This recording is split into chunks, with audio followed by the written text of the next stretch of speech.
Bismillahirrahmanirrahim. Alhamdulillah Rabbil Alamin. Wassalatu wassalamu ala asyrafil anbiya'i wal mursalin la alihi wa sahbihi ajma'in. Subhanaka la ilma lana illa ma 'allamtana innaka antal alimul hakim.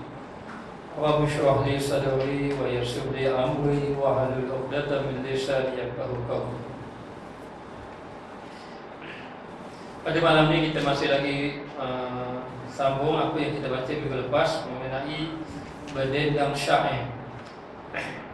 Dikeluarkan oleh At-Tabari daripada jalan Ibnu Juraij, katanya aku bertanya atau tentang hidak syair dan nyanyian. Hidak inilah nyanyian-nyanyian yang dilakukan ketika balik daripada musafir, di antaranya di atas unta. Untuk menghiburkan dirinya, ataupun syair dan juga nyanyian. Jadi dia tanya kepada katanya aku bertanya kepada apa, maka beliau menjawab tidak mengapa dengan perkara tersebut selagi mana ia tidak berbentuk keji.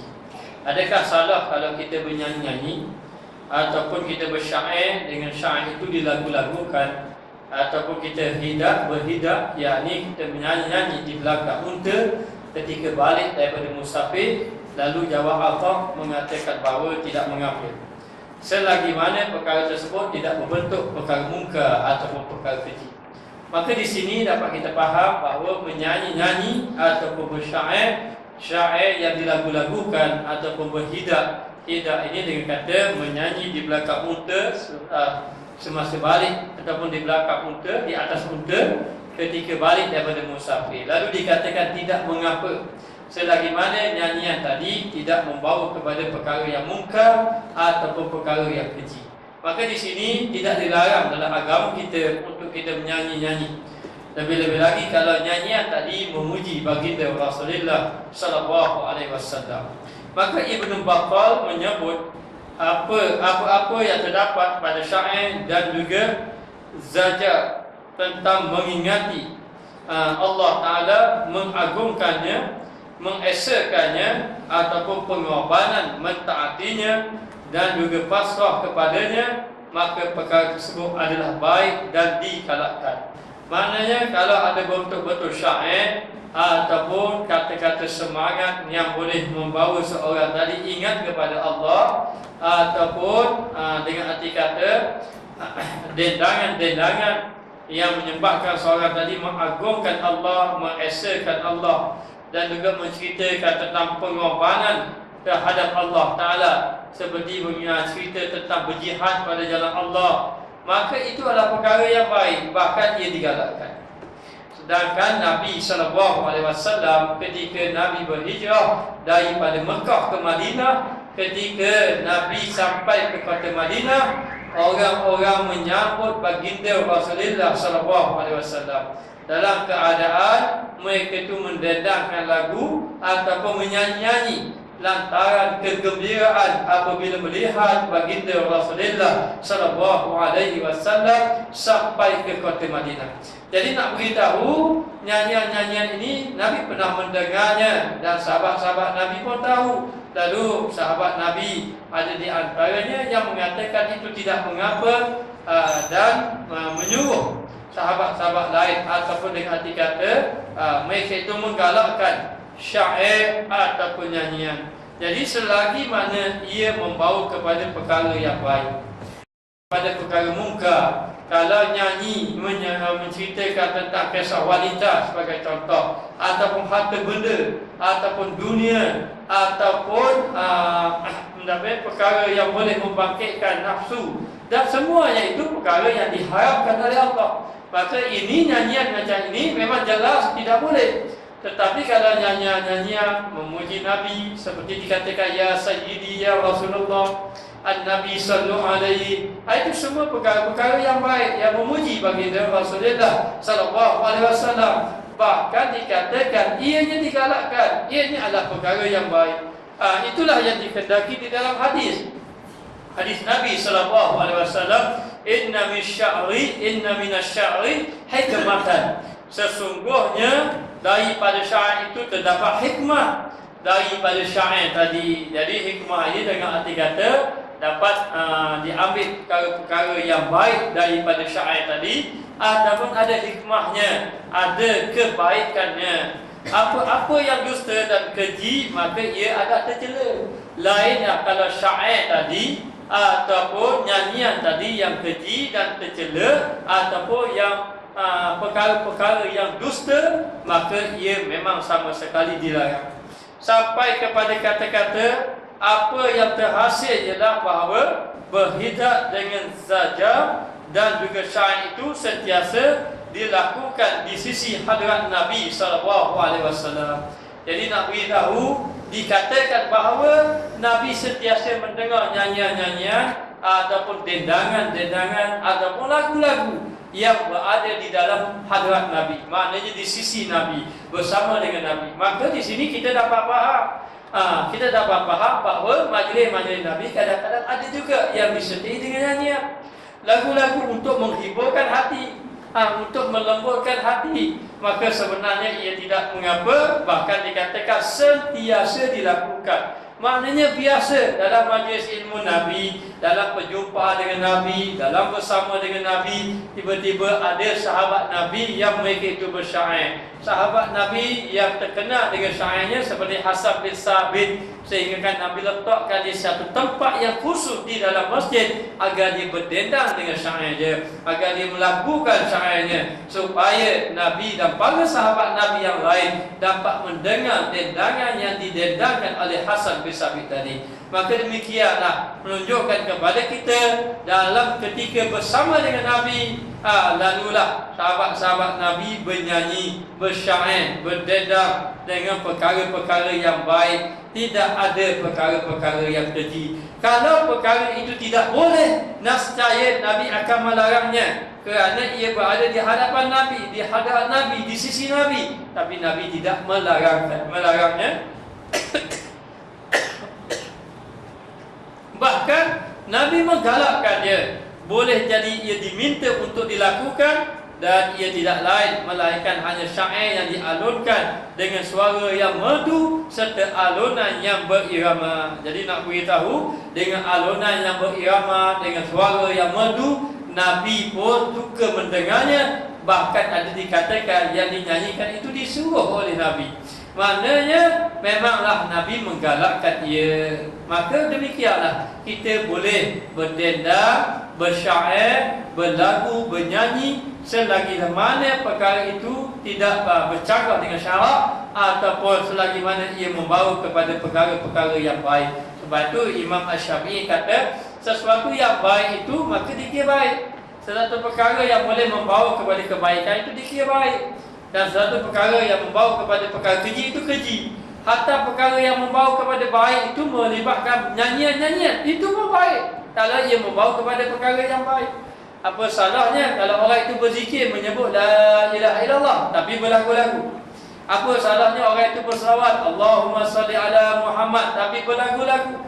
Apa salahnya orang yang memuji baginda Rasulullah, maknanya ahlan wa sahlan bin Nabi, dalam keadaan berlagu-lagu? Sallu alaihi, dalam keadaan berlagu-lagu. Ini semua perkara-perkara yang baik. Bahkan sahabat Nabi sendiri pun selalu berlagu di hadapan Nabi sallallahu alaihi wasallam.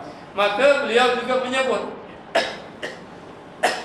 Al-Allamah As-Safarini menyebut di dalam Manzumatul Adab, disebut di dalam Al-Iqna dan lainnya, diharuskan hidab bagi penunggang unta dan ahli nasyid Arab.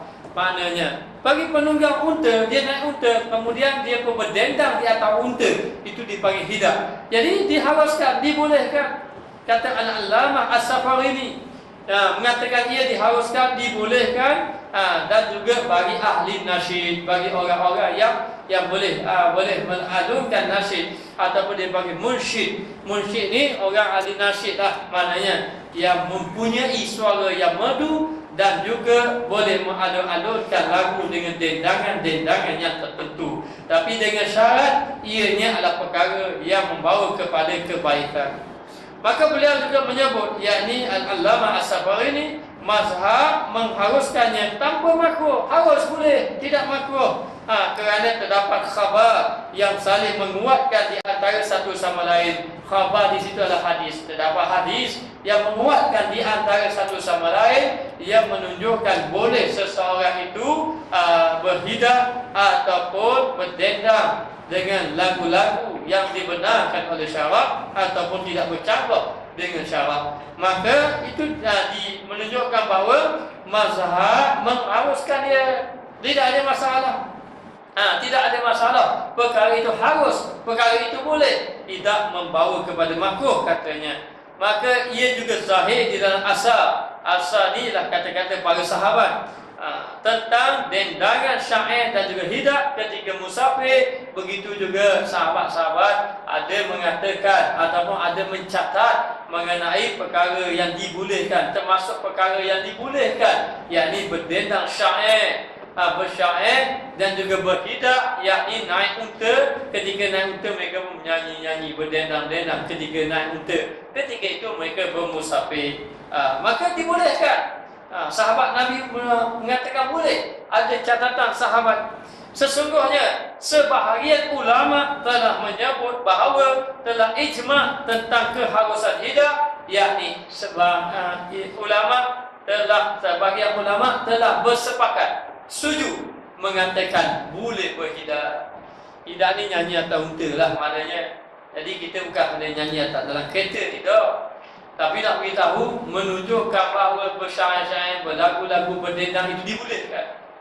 Dan ada pun di dalam masjid sudah kita bicara dahulu yang boleh. Nabi itu tidak marah orang-orang berdendang, bersyair di dalam masjid, di dalam rumah Allah, selagi mana ianya membawa kepada perkara yang baik. Sebab itu kalau kita pergi di suatu tempat, kalau dekat Masjid Ba'alawi Yaman itu, ada satu masjid di Tarim, dia dikenali Masjid Ba'alawi, waktu maghrib macam ni, mainlah muzik, setengah tu ada ni, ada seruling. Seruling pun ada pendapat kata boleh, tapi bukan seruling macam kita tengok tu, recorder tu bukan. Dia seruling dia betul lain, seruling Arab. Gitar dia pun tak sama macam gitar kita ni, bukan gitar karet, tapi gitar Arab dia, bunyi dia pun lain. Tapi nak beritahu ada. Lepas dalam keadaan macam tu, mereka tu berdendang-dendang. Tapi kalau ditengok, kalau kita faham apa-apa yang dinyanyikan, yang dilagu-lagukan, semua perkara baik. Kadang-kadang ilmu yang disampaikan ilmu tu, maknanya disampaikan ilmu tu disampaikan ikut nyanyian. Maknanya kalau dia nak sampai ilmu lalu disusun dengan, sebab itu setengah-setengah kitab dia panggil matan. Matan ni isi-isi ilmu. Maka matan ini dilagukan. Matan itu ilmu mengenai perkara-perkara yang boleh jadi berkaitan dengan akhlak, berkaitan dengan ilmu fiqh dan sebagainya. Mereka lagu-lagukan. Hatta dalam satu ketika ada dengan muzik-muzik yang tertentu, tapi tidak ada pencampuran. Dalam masjid yang saya pergi itu tidak ada perempuan seorang pun, tidak ada, semua lelaki. Maknanya, dan dilakukan selepas daripada sembahyang maghrib. Begitu. Hanya perkara yang baik, perkara yang sedikatnya baik. Dan kita tengok seorang ulama yang besar, yang banyak mengarang kitab itu, iaitu Habib Sa'ad namanya. Dia duduk depan sekali. Apa lagu ni sampai ke isyak. Maknanya, kemudian mereka sembahyang isyak. Itu di antara dia panggil hadarat situ, dia buat di situ. Jadi sehingga orang tahu, kalau orang nak dengar saja lagu-lagu yang memuji Nabi, pergi ke situ. Pergi ke situ. Yang ada kuliah ilmu, pergi kuliah ilmu. Mereka faham ketika itu, memang tidak ada masalah. Bahkan ulama-ulama sebagainya mengharuskan perkara itu, dibolehkan, digalakkan, selagi mana ia tidak membawa kepada perkara yang keji. Tapi kalau membawa perkara yang keji, walaupun kita memuji Nabi, tapi bercampur lagi perempuan, berjoget dan sebagainya, ini memang diharamkan. Diharamkan. Kenapa? Kerana di situ adanya perkara-perkara mungkar. Maka Al-Faqih Khalid An-Nahlawi Ad-Dimashqi menyebut di dalam kitabnya yang bernama Al-Hadar wal-Ibahah, dalam bab yang ke-70 mengenai al-ghina. Ghina ni nyanyian, iaitu sima, ataupun bernasyid ataupun menyanyi. Beliau menyebut di dalam fatwa Al-Khairiyah, fatwa yang terbaik, 167 jilid yang kedua. Muka surat yang jilid yang kedua, iaitu selepas menakalkan, yang ini mengambilnya kata-kata ulama dan juga khilaf. Khilaf ini persisihan pendapat ulama. Khilaf mereka terhadap masalah simak, masalah nyanyian. Katanya, ada pun simak ni, nyanyi-nyanyi ini, tokoh-tokoh sufi radhiyallahu anhum adalah jauh daripada kekhilafan tersebut. Bahkan ia lebih tinggi daripada darjah harus kepada martabat sunan, sebagaimana yang dijelaskan oleh kebanyakan ahli muhakkik. Ahli muhakkik yakni ulama-ulama yang betul-betul mengkaji satu-satu bidang ilmu tersebut. Jadi nak beritahu, dia katakan simak ini, tokoh-tokoh sufi ini jauh daripada khilaf. Tak ada bahas-bahas pun, tidak khilaf-khilaf pun mengenai simak ataupun nyanyian dalam ahli-ahli sufi. Hanya khilaf ini banyak berlaku di kalangan ahli-ahli fiqh, ulama-ulama fiqh. Tetapi dari segi satu sudut khilaf, mengatakan boleh, mengatakan tidak boleh. Tetapi dari segi pandangan ulama-ulama sufi, tokoh-tokoh sufi, mereka jauh daripada khilaf. Bahkan mereka meletakkan darjah itu harus, boleh membawa kepada martabat sunat kalau harus di situ. Kerana apa? Kerana ia itu membawa kepada kebaikan. Tidak menjadi masalah sebenarnya. Hanya kadang-kadang kita ini menyempitkan fikiran. Jangan sempitkan fikiran mengenai nyanyian-nyanyian ataupun qasidah-qasidah ataupun lagu-lagu ataupun bernasib, berdendang dan sebagainya. Kerana ia termasuk sebahagian daripada Islam itu sendiri, hiburan dalam Islam. Dan ia membawa kepada kebaikan. Maka tujuan ni kita boleh tengok, bukan tujuan dia itu membawa kepada kelalaian. Lalu dikata tujuan asal daripada dendangan nasyid ialah memberi irsyad. Tujuan apa kita ini berdendang? Memberi irsyad. Apa memberi irsyad? Memberi petunjuk. Maknanya kita berdendang, kita berqasidah itu ada tujuannya. Tujuannya memberi pengajaran, memberi petunjuk kepada orang supaya orang dengar, oh begitu mengenai kisah Nabi sebagai contoh. Oh begitu mengenai kemuliaan Nabi. Maknanya jadi nak beritahu dalam keadaan tu orang pun mulalah memuliakan Nabi melalui nyanyian-nyanyian. Maka ini telah memberi satu petunjuk ataupun ia memberi kepada peringatan serta dapat mengambil faedah daripada lagu-lagu qasidah-qasidah tadi. Sehingga kan orang mendengar lagu-lagu qasidah-qasidah itu dapat mengambil faedah.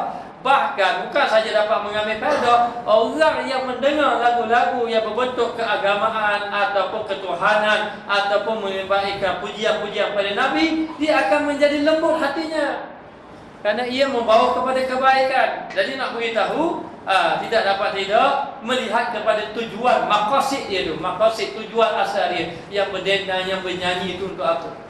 Kalau dia bernyanyi, berdendang untuk memberi petunjuk, untuk memberi peringatan, untuk memberi pengajaran, maka ia dibenarkan sama sekali.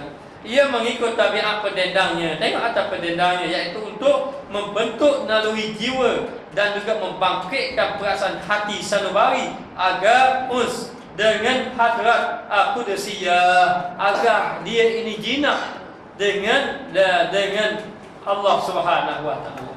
Nak beritahu, ya kadang-kadang dengan lagu-lagu ada orang menjadi insaf dengan lagu seperti lagu Selimut Putih bila Israel datang memanggil sebagai contoh.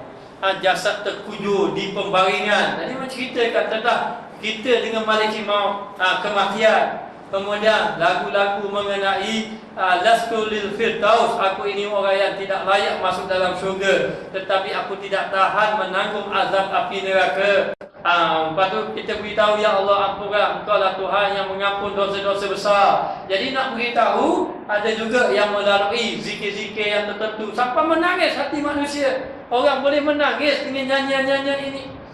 Dan memang ternyata banyak orang-orang yang menangis melalui nyanyian-nyanyian apabila dia mendengar. Lebih-lebih lagi lebih-lebih lagi orang yang mengalunkan nyanyian tadi, orang yang menyanyi itu, orang yang hatinya hidup kepada Allah. Hati yang hidup kepada Allah ini bukan sekadar nasyid. Maknanya kalau sekadar nasyid saja itu maknanya itu ialah, tapi kalau benda itu ada tujuan. Orang yang menyampaikan nyanyian qasidah itu dia ada niat, mesti kena ada niat. Niat dia supaya membangkitkan cinta pada Nabi, membangkitkan rindu dan kasih kepada Nabi sallallahu alaihi wasallam. Biar orang tu kasih pada Nabi.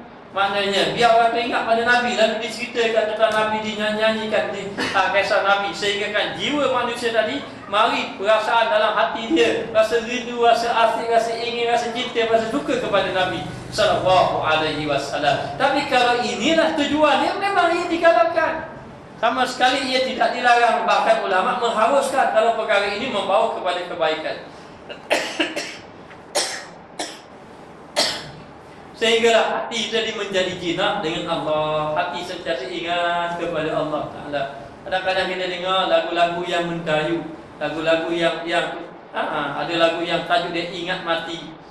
Sebagai contoh, ada yang lagu dia lagu dia seperti bertaubatlah kamu. Jadi lagu-lagu ini yang boleh menyedarkan hati, sehingga orang yang ahli maksiat jadi ingat kepada Allah Subhanahu wa taala, dan juga rindu kepada Nur Muhammadiyah, dan rasa rindu kepada baginda Rasulullah sallallahu alaihi wasallam. Rasa rindu, rasa asyik, rasa kasih kepada Nabi apabila mendengar lagu-lagu dendangan-dendangan yang memuji baginda Rasulullah sallallahu alaihi wasallam. Jadi ini barakahnya. Kadang-kadang bila orang tu betul-betul ikhlas, dia dengar lagu-lagu macam ni, dia tercabut dalam hati dia perkara sifat-sifat yang jahat.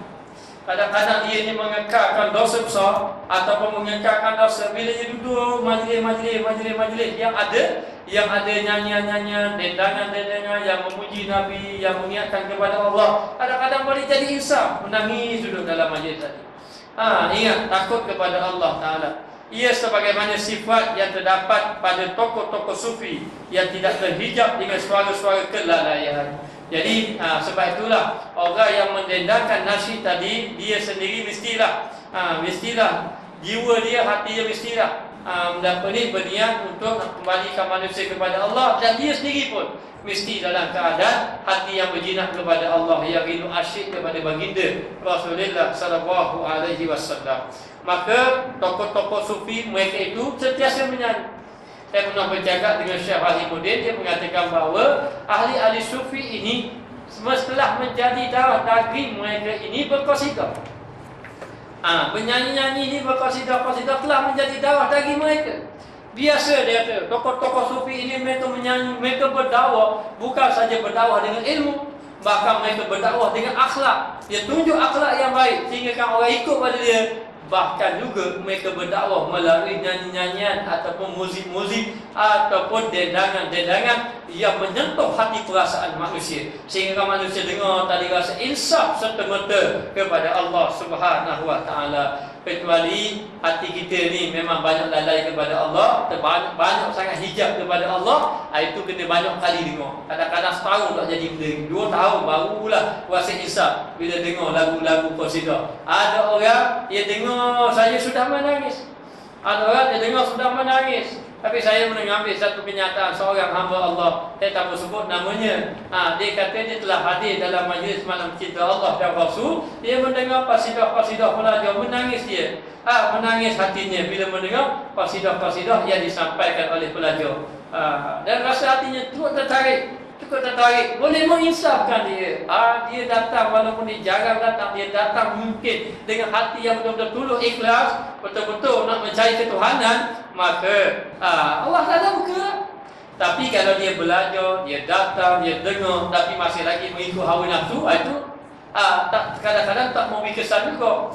Maka dalam keadaan macam tu, sebenarnya inilah yang pernah dibawa oleh tokoh-tokoh sufi, yang mana mereka itu, hati mereka itu yang tidak terhijab dengan suara-suara kelalaian. Tapi sungguh kalau orang tu biasa berqasidah, akan dijauhkan daripada lagu-lagu yang melalaikan. Dia sendiri dengan tidak mahu. Kenapa? Kerana lagu qasidah ataupun nyanyian itu sendiri telah ada nur yang akan masuk, akan dilepaskan di dalam hatinya.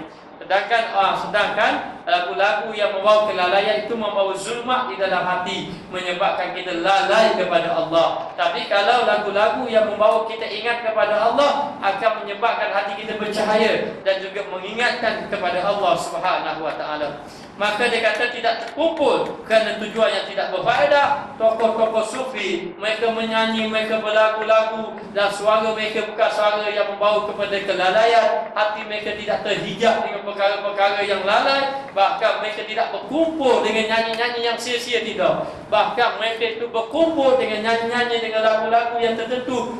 Semuanya memberi kebaikan kepada hati mereka. Sebenarnya tokoh-tokoh sufi sebagai contohnya, ahli-ahli tarikat dan sebagainya, bila dia nak berzikir, ada disertakan dengan qasidah-qasidah, dengan nyanyian dan lagu-lagu. Sebelum daripada itu mereka nak berqasidah, mereka akan membaca selawat banyak-banyak kepada Nabi. Kemudian mereka membaca Fatihah, mereka hadiahkan kepada Nabi sallallahu alaihi wasallam. Kemudian mereka qasad di dalam hati apa yang mereka nyanyikan ini seperti mereka berselawat kepada Nabi. Dan mereka qasad di dalam hati mereka yang dengar lagu-lagu qasidah, nyanyi-nyanyi puji-puji Nabi ini, berdendang-dendang ni, mereka qasad di dalam hati ini untuk apa? Untuk hati mereka dia kasih cinta kepada Nabi. Lalu mereka menyanyi, mereka pun berqasidah, mereka pun berdendang, mereka pun puji Nabi, sehinggalah terkesan di dalam hati mereka. Dan tokoh sufi menyanyi-nyanyi itu bukan perkara yang tidak memberi faedah. Kalau tak beri faedah, mereka tak akan menyanyi, mereka tak akan berdendang. Bahkan kalau perkara itu dilarang oleh syarak, tidak dibenarkan, mereka tak akan buat. Tetapi kalau kita baca qasidah-qasidah, nyanyian-nyanyian yang dikarang oleh Al-Imam Bushiri, siapa dia? Dia wali Allah. Dan siapa dia? Abdullah Al-Haddad, yang merupakan wali Allah Ta'ala, yang mengarang lagu-lagu seperti Ya Sayyidi Ya Rasulullah, Qad kafani ilmu Rabbi Waqtiyari min su'ali waqtiyari. Dia tulis semuanya itu. Itu siapa? Itu wali-wali Allah.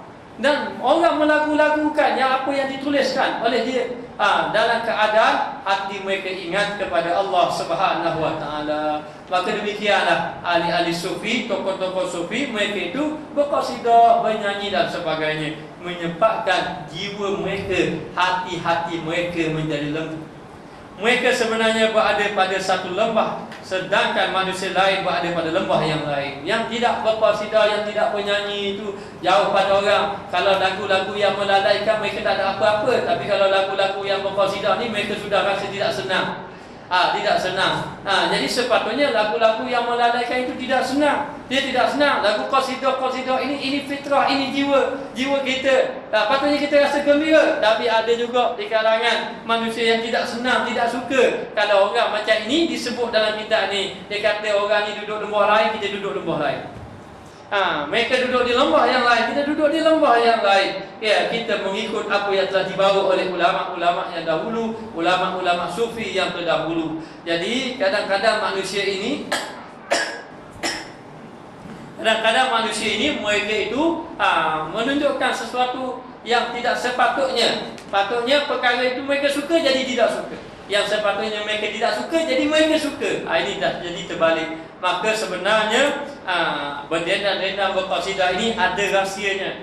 Rahsianya adalah mereka yang mendengar apa yang tidak didengar oleh manusia, dan mereka mengetahui apa yang tidak diketahui oleh manusia. Jadi nak beritahu orang-orang yang tidak mahu ataupun merasakan bahawa nyanyian-nyanyian ini adalah perkara yang tidak berfaedah, sebenarnya mereka tidak mendengar apa yang telah didengar oleh orang-orang yang terdahulu, ataupun dengan arti kata boleh jadi mereka sendiri tidak mahu mendengar apa yang telah dibawa oleh orang-orang yang memuji Nabi sallallahu alaihi wasallam ataupun memuji dengan lagu dendangan-dendangan.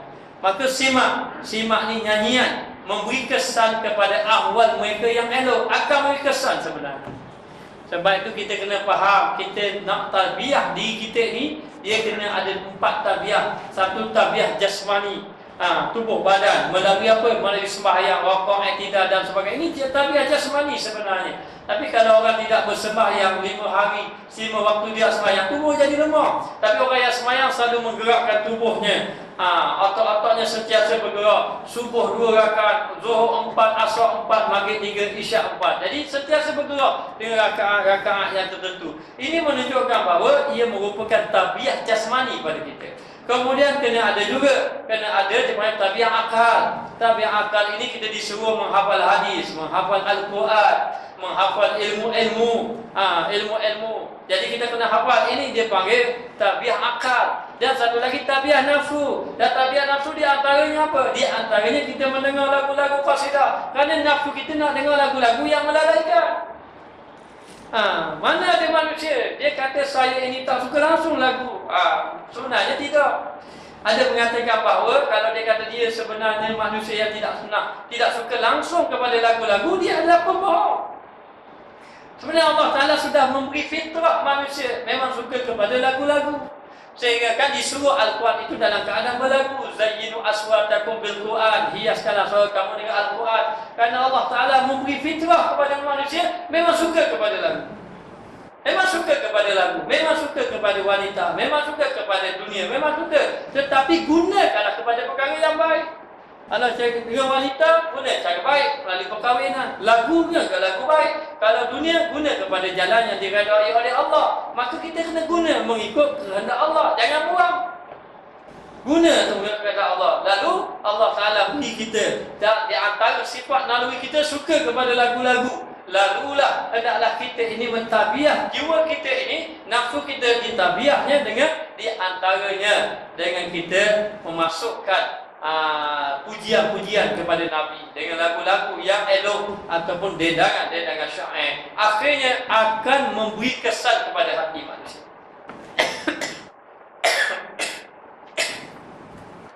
Kepada ahwal mereka yang elok, manakah keadaan mereka yang elok. Menzahirkan wajdinya rindu ataupun kasih cinta, dan juga mendatangkan ketenangan rindu serta menggerakkan hati nurani. Bila lagu-lagu dia mari rindu, bukan rindu orang ni, rindu ke Nabi. Rindu ke Nabi maknanya mari rindu kepada Nabi, rindu pada Allah, ataupun ingat kepada baginda Rasulullah, ataupun mari ingin melakukan kebaikan dengan lagu-lagu yang tertentu. Apabila hati telah terpaut kepada Tuhan, apabila hati sudah ingat kepada Allah, sentiasa bersamanya dan berdiri di hadrat kurubnya, yakni ke hadarat kurubi ini mendekatkan diri kepada Allah. Maka sima ataupun nyanyian ini telah merenjiskan rohani mereka dan mempercepatkan sair perjalanan menuju Allah melalui itu.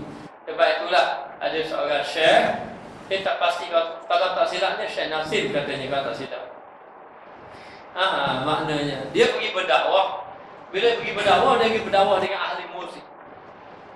Ngegetar, rambut panjang, dia pergi dakwah, dia pergi. Tapi dia tak ajar ilmu. Dia tak ajar ilmu, dia pergi, okey, nak menyanyi, boleh menyanyi, dia kat saya. Beliau kat saya, mari kat saya, tapi saya benar awak menyanyi. Mari kat dia, punya pakai pandai, kan gelap, rata, ke rambut panjang. Mari genta-genta, mari. Okey, baik. Sekarang ni kamu pandai, menyanyi lagu kamu. Nyanyi lagu dia. Lepas nyanyi lagu dia, nyanyi lagu saya pula. Nyanyi lagu saya. Lagu saya pula, ikut lagu saya pula. Maknanya, dah geta jangan buang lagi. Mari geta. Kalau kata geta tak boleh lah kan, dia semua lagi. Mari geta. Geta saya tak mau buang. Tak apa, tak mau buang, nyanyi lagu saya lagi. Nyanyi, lepas tu dah, mari pula. Esok pula, mari pergi. Nyanyi lagu awak, nyanyi lagu saya. Akhir kali tambah nyanyi lagu dia, nyanyi lagu Syekh tadi. Tukar. Nyanyi lagu-lagu. Lepas pada tu, tambah main kereta, main kopang. Lama-lama, tambah kereta, tambah main kopang. Lama-lama main kopang, tambah main kopang, main sebel. Berubah sebel dulu. Maknanya, itu dalam proses tabiat sebenarnya. Tabiat satu. Akhir-kali bila kenapa dah jadi itu? Sebab rohani mereka telah direnjis ataupun telah disirami dengan cahaya Nur Nabi Muhammad, dengan kesan daripada pujian-pujian kepada baginda Rasulullah sallallahu alaihi wasallam. Jadi orang dah sudah dekat dengan Allah, dah suka berzikir, lalu disertakan dengan simak, dengan nyanyian ni, kadang-kadang mempercepatkan hati. Kita dah berzikir la ilaha illallah, lepas tu kita nyanyi pula, bukan nyanyi lagu yang melalaikan, nyanyi yang berkaitan dengan keagamaan, dengan ketuhanan, dengan kenabian. Jadi akhir kali hati akan memberi kesan. Lama-lama dia kata, dengan simak ini, dengan nyanyian ini juga akan mempercepatkan perjalanan menuju pada Allah. Tapi tidak seperti yang nyanyi 24 jam gitu. Maknanya kadang-kadang nak pusingkan daripada zikir kepada nyanyian, daripada nyanyian kepada zikir dan sebagainya, untuk mereka itu berjalan menuju kepada Allah Subhanahu wa taala. Ia berbeza dengan simak ahli fasik, tak sama dengan simak nyanyian-nyanyi ahli fasik. Kerana mereka berkumpul terhadap sesuatu yang kelalaian. Mereka berkumpul atas lalai. Tak sama. Dia ada nyanyian, kita ada nyanyian. Tapi nyanyian ahli pasir tidak sama. Nyanyian ahli pasir dekat disko-disko. Maknanya kita tak berzikir kat disko. Kalau kita berzikir kat disko, dengan kita jadi bunyi. Maknanya. Jadi tempat dari segi tempat pun tidak sama, dari segi orang pun tidak sama, dari segi pakaian pun tidak sama, dari segi seni kata lagu pun tidak sama, dari segi alat-alat muzik pun tidak sama, dari segi suasana pun tidak sama, dari segi keadaan pun tidak sama. Jadi memang tidak sama. Jangan bandingkan bila sebut nyanyian-nyanyian saja kita banding dengan nyanyian-nyanyian yang lain. Mana boleh? Ini tidak ada. Apa ni menyanyi dalam masjid? Menyanyi dalam masjid kamu tengok nyanyi lagu apa? Jangan dok banding nyanyi-nyanyi itu. Nyanyian ahli pasir tidak sama dengan ahli khair. Orang yang melakukan kebaikan tidak sama. Jadi ini tidak adil bila ada nyanyian dibandingkan dengan nyanyian ahli-ahli pasir. Ahli-ahli pasir, apa ni menyanyi dalam masjid? Apa ni? Apa ni? Bising bangun di dalam masjid. Dok marah-marah. Orang tak menyanyi-nyanyi. Ni masjid ni tempat yang mulia. Mana ada nyanyian-nyanyian? Nyanyian-nyanyian jenis apa yang kita marah ni? Kan kita dah baca hari ini mengatakan sahabat Nabi pun pernah bersama Nabi menyanyi bersama Nabi. Maknanya lalu dikatakan di sini bahawa berbeza dengan simak nyanyian ahli pasir, tidak sama. Yang tercela kerana mereka berkumpul terhadap sesuatu kelalaian. Mereka berkumpul untuk lalai kepada Allah. Adakah mereka orang pergi disko tu jadi ingat pada Allah? Insaf satu bentuk. Saya semenjak pergi disko orang nak taubat selalu. Ada gitu. Maknanya adakah orang pergi tempat-tempat yang macam tu? Alhamdulillah semenjak saya pergi ke konsert, hati saya ingat Allah sampai sekarang tak lupa-lupa. Ada gitu, saya tak pernah dengar gitu. Maknanya benda ini membawa kepada kelalaian. Makanya kata di sini berkumpul suatu kelalaian dan menggunakan alat-alat muzik yang diharamkan. Beda dengan alat-alat muzik yang diharamkan. Ini nyanyian ahli pasir. Dan kita sudah faham, sudah dibahaskan bahawa bukan semua alat muzik itu diharamkan. Ada alat muzik yang diharuskan, ada alat muzik yang diharamkan. Adapun hukum alat muzik ini terbagi kepada 3. Ada ulama pendapat pertama mengharamkan semua alat muzik. Kalau kita guna pendapat yang pertama, tema tidak boleh letak TV dalam rumah.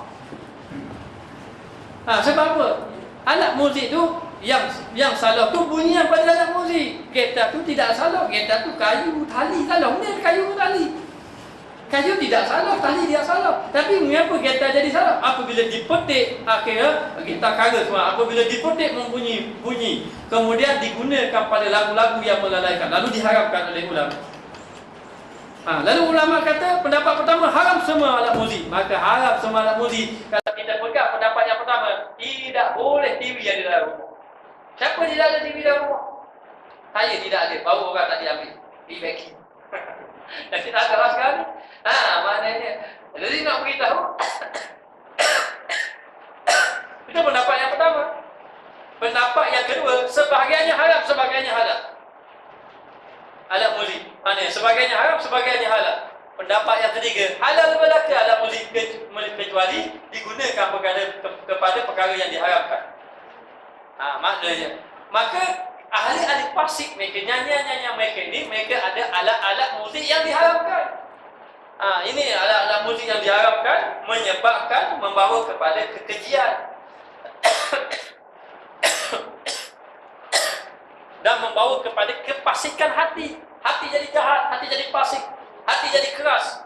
Maknanya kepasikan hati mula bangkit, hati jadi pasik, jadi jahat.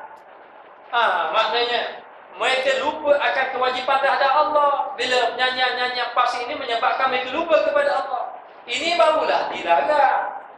Ini memanglah tidak dibenarkan. Kalau nyanyian yang macam ini ada di dalam masjid, alat muzik yang dilalaikan, yang melalaikan, kemudian berkumpul dengan seni kata yang melalaikan kepada Allah dan duduk mendengar tidak ingat kepada Allah Ta'ala, maka ini memanglah tidak boleh. Memanglah dilarang sama sekali. Tapi kalau kita nyanyi Allahu Allahu Allah, sebut nama Allah Ta'ala, kemudian kita sebut Nabi, kita sebut An-Nabi Sallallahu Alaihi sebagai contoh, ini tidak mengapa. Kenapa? Kerana ia membawa manusia itu ingat kepada Allah, ingat kepada Nabi Sallallahu Alaihi Wasallam. Ada pun dia kata, saya dengar dah qasidah ustaz, pelajar ustaz, tak ingat-ingat ke Nabi? Mu tak ingat. Mu yang tak ingat ada. Jangan salah ke tu. Maknanya mungkin masa ketika lalai hati kamu tengok keras lagi, tapi cuba kamu puasi pada seni kata-seni kata. Maknanya seni kata-seni kata yang membawa kepada ingat kepada Nabi, ingat kepada Allah Subhanahu Wa Taala. Lalu yang dikatakan fasik itu, mereka lupa akan kewajipan terhadap Allah. Mengikut situasi ini, ia tidak mungkin dapat dikiaskan dan antara golongan al-abrar. Tidak boleh kita kiaskan dengan golongan abrar. Abrar ni orang yang buat baik. Jangan kiaskan nyanyian ni. Bila sebut nyanyian, habis orang baik buat nyanyian pun salah berlaku. Mana boleh? Jangan dikiaskan dengan golongan-golongan abrar. Ini golongan al-fujjar. Golongan-golongan fujjar tidak sama dengan golongan abrar. Golongan-golongan yang melakukan kebaikan dengan golongan-golongan yang melakukan kefasikan tidak akan sama. Ahli khair dengan ahli fasik tidak akan sama. Tapi kita ni rangkul habis. Tak boleh. Sebab apa? Apa nyanyian ini? Sebab apa kita kira rangkul sama? Kalau sebut nyanyian ni sama dengan orang-orang fasik. Sama dengan orang-orang fasik. Kadang-kadang dia marah. Apa nyanyi dalam surga? Dia balik tengok muzik-muzik.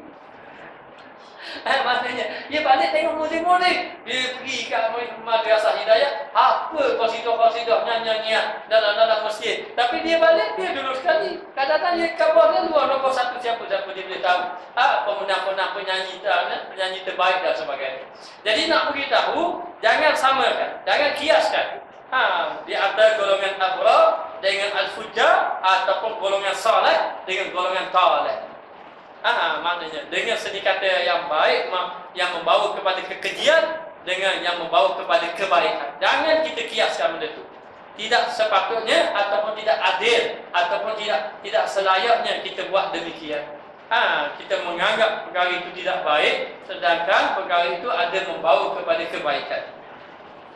Dalam bentangan tentang faedah mendengar simak, faedah kita dengar nyanyi-nyanyi. Dulu saya pun begitu sebenarnya. Saya tidak marah. Saya pun begitu.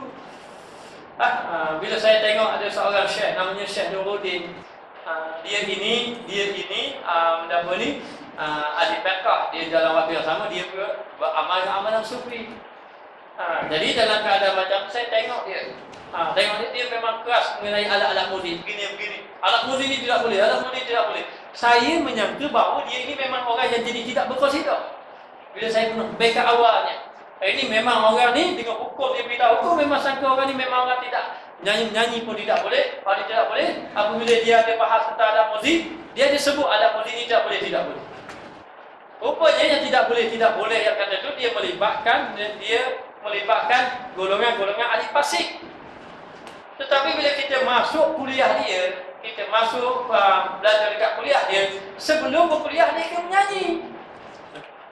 Sebelum kuliah nyanyi qasidah, habis qasidah saya lagu ngajar, habis pula ngajar qasidah pula. Lepas pada tu mari pula rehat pula, lepas tu qasidah pula. Sampai dia ajak saya pergi ke tempat dia di Indonesia, saya pergi sana. Ada satu malam tu malam Sabtu, saya ingat malam tu dia panggil malam nyanyi. Malam kesenian. Pelajar dia lepas main syak duduk menyanyi kepada habis pukul 12 ke padam. Mai atas bukit kat rumah dia tu menyanyi apa selagu. Ngedia dia aku. Kata Syekh ni boleh tahan aku. Maknanya orang alim, maknanya dia ahli fiqh. Tapi masa dia bahas muzik tidak boleh. Ini haram, ini apa? Rupanya dia membahaskan nyanyian yang melibatkan kepada ahli fasik. Maknanya dengan ahli fasik. Maka faedah mendengar simak di sisi tokoh-tokoh sufi adalah elok. Sekiranya disebut sebahagian kisah-kisah yang diriwayatkan daripada mereka, antaranya apa yang disebut oleh Muslim Al-Abadani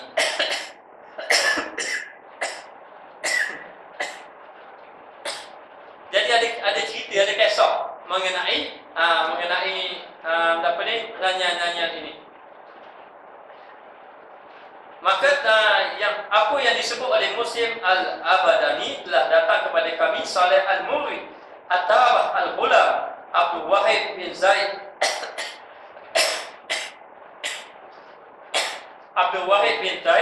dan Muslim Al-Aswari. Satu malam mereka datang dan duduk di anjung, lalu kami menyediakan makanan untuk mereka dan aku jemput mereka makan. Mereka semua datang kepadaku.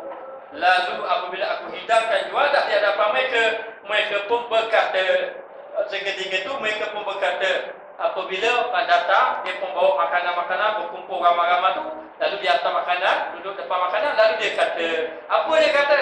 Waktu kita kena baca minggu depan lah. Wallah.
Every time you feel like you cannot go on, you feel so lost and that you're so alone. All you see is night and darkness all around. You feel so helpless, you can't see which way to go. Don't despair and never lose hope, 'cause Allah is always by your side. Insha'Allah, Insha'Allah, Insha'Allah, you'll find your way. Insha'Allah, Insha'Allah, Insha'Allah, you'll find your way. Every time you commit one more mistake, you feel you can't repent and that it's way too late.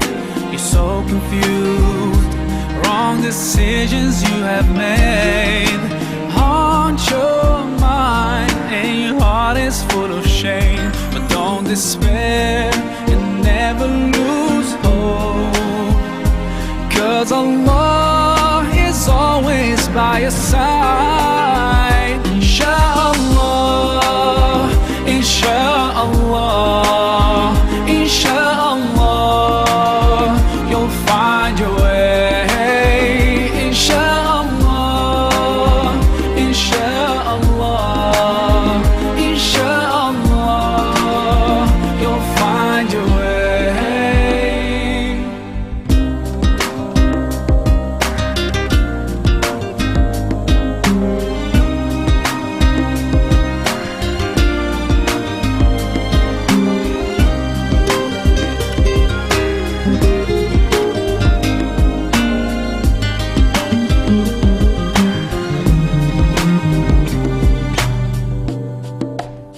Turn to Allah, He's never far away. Put your trust in Him, raise your hands and pray. Ooh, ya Allah, guide my steps, don't let me go astray. You're the only